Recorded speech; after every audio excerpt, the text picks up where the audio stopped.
This is the new Jaguar F-type coupé, and if it's half as good to drive as it is to look at, then Porsche might be in some serious trouble. The F-type coupé is a profoundly attractive car, so attractive that the numbers which support it might not matter, even when it has to tackle something like a Porsche 911. It's not a big machine, but Jag has given the Coupe R version the double cream 550 horsepower supercharged V8 from the XK-RS, and here it has 501 foot-pounds. I know it's mostly fashioned from aluminium and the body panels take some fiendish work to create such beautiful shapes, but isn't 1650 kilograms too much for an all-alley two-seat sports car?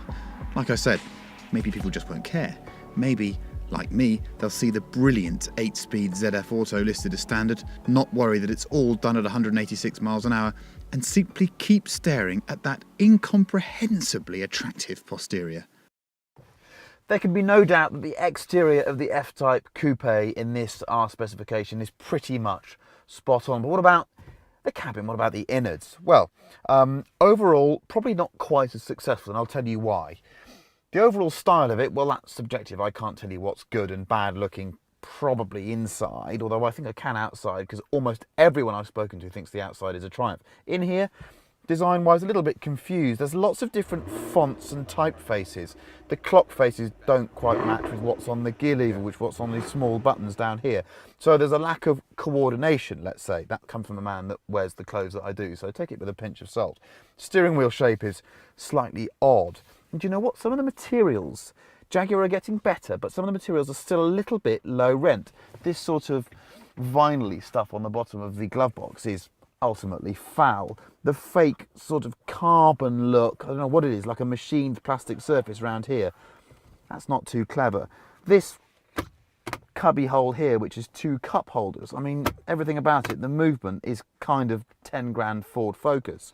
So if you ask yourself, why is this car such good value? How can it offer 500 horsepower in a beautiful package for so much less than a 911? It can do it because they save money on the interior.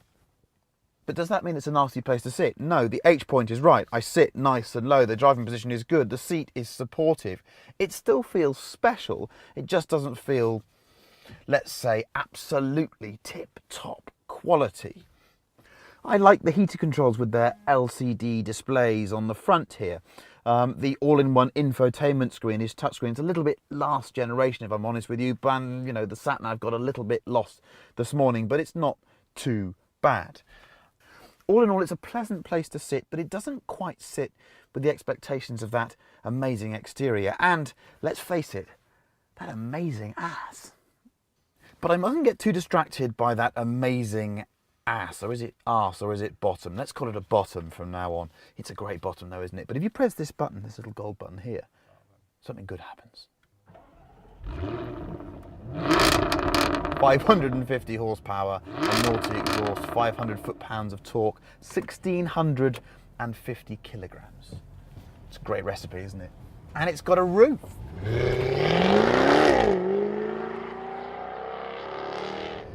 The F-type Coupe R, or is that the F-type R Coupe? I'm not sure.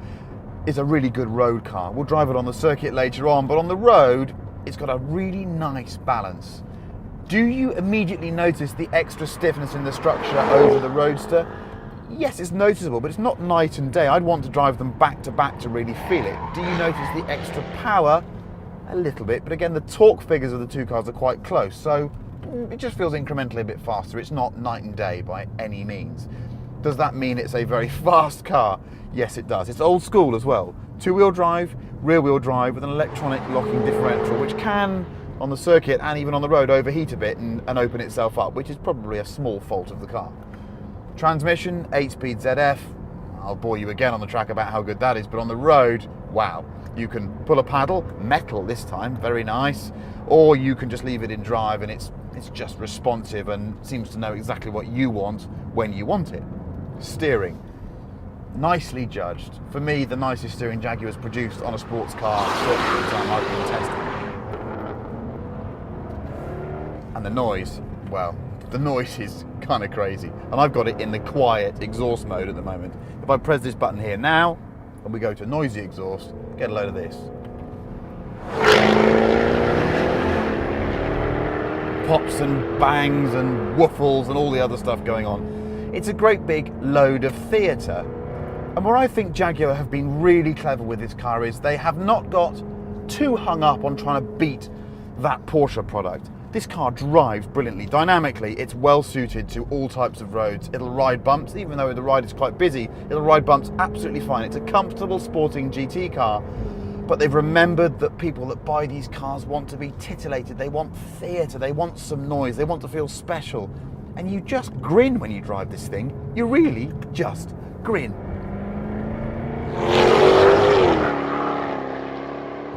As always with these modern performance cars, there are different settings for your chassis and other bits and bobs. You can sharpen the throttle and the dampers on the dynamic mode. I don't bother on the street, I just don't see any point whatsoever. On the circuit, it might be different. There are two different settings for the traction control and stability as well. You can either have it halfway in a track mode, or you can have it completely off. I quite like it off on the road because the car is so predictable and it'll just squiggle coming out of second and third gear turns.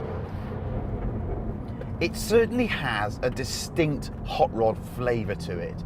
It doesn't feel to me like an out-and-out sports car, even though it is very responsive and the nose turns really nicely and there's not too much understeer. Of course, these modern cars have got so much tyre, if you get to understeer on the road, you're going to fall off and hurt yourself and someone else probably. But I would say that it's got a sort of a little Mopar feel to it, you know? It just feels like a bit of a muscle car. I make the comparison with an SLS. It feels a similar sort of character and personality. And that's a big compliment from me. I think it's a good thing.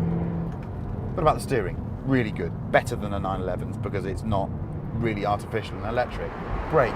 Good brake pedal feel, certainly on this car with steels. The ceramics on the circuit, at low speed, they're a little more difficult to modulate, but it's not too bad. I mean, for their first attempt, it's pretty damn good. On the road, I'd probably just have the steel brakes.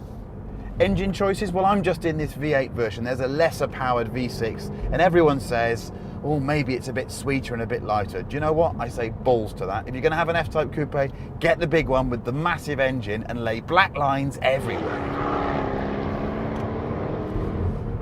No, this is a car to enjoy. And on long journeys, comfortable. There's a little bit of wind noise coming off the wing mirror in the A-pillar, but you can just sit back, munch your way through a country and enjoy yourself. Best Jaguar sports car I've driven by miles.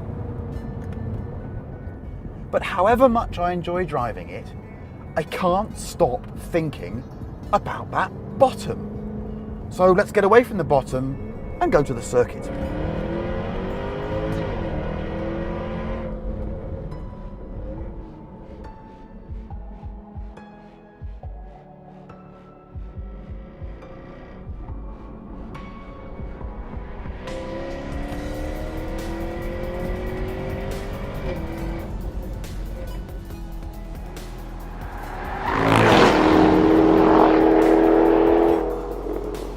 So we've had a wee look at what's under the skin and what constitutes the change from roadster to coupe. How does it drive? We're on a quite magnificent motor racing circuit to find out. Here we go then. I'm on the normal Pirelli P0 tyre, 550 horsepower and not that much weight and 2 driven wheels. It doesn't take much to realise that this thing wants to oversteer, but we're not going to be silly to start with. Let's talk about the fundamental balance of the car. To me, just ideal in its intended role. I mean, it is the greatest compliment possible to say that it feels a bit like a little SLS, and I love the SLS because it's an unashamed road car, and this is too. It wants to have fun. It's not ultimately the grippiest, the fastest, the pointiest, but it acquits itself damn well at a circuit. It's great fun, even when you don't want to drive it straight, largely because it's got so much torque, a very, very good gearbox and decent grip with all that balance in the chassis. You just feel like the centre of mass is where you want it, and you can turn when you want to, and you can make it go straight when you want to and do other stuff when you want to. And the motor, well, get a move on. 3rd gear. 4th gear. Interestingly, they have throttled back, excuse the pun, from the F-type Roadster's completely ridiculous exhaust note. We're now doing 245, 250, 260. We'll brake there. The This has got the optional carbon ceramics on it, which are superb. First time a Jag's had them, and I have to say, they're well worth it. Gearbox, brilliant. If I go on about how good this ZF 8-speed is, too much people are going to get rather tired of me. However, I just think it's a great gearbox. There's a sense of joy about this car. I really, really like driving it. And it's come at such a clever point in time, because you could argue that the 911's the weakest it's been in a long, long time. And this car, well, this is a hell of a product. One hell of a product.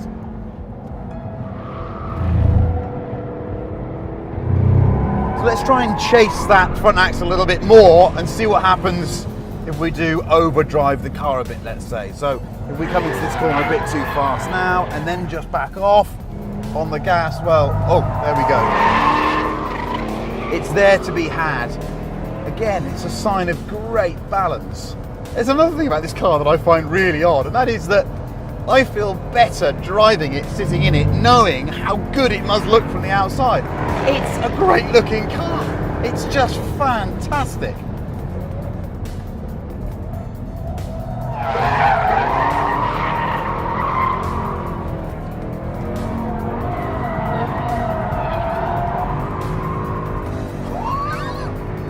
Oh, come on.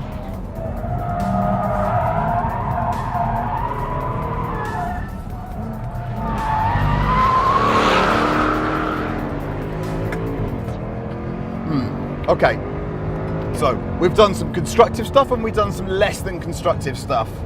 Overall, this thing absolutely nails what you'd need in this type of car. It's a yob when you want it to be, but it can be quite accurate when you want it to be. Steering, good. I think it's got something over the 911 in its steering, certainly. There's a wieldiness about it as well. It feels about its weight, but nothing more than that. No, this for Jaguar is, dare I say it, a whole new thing.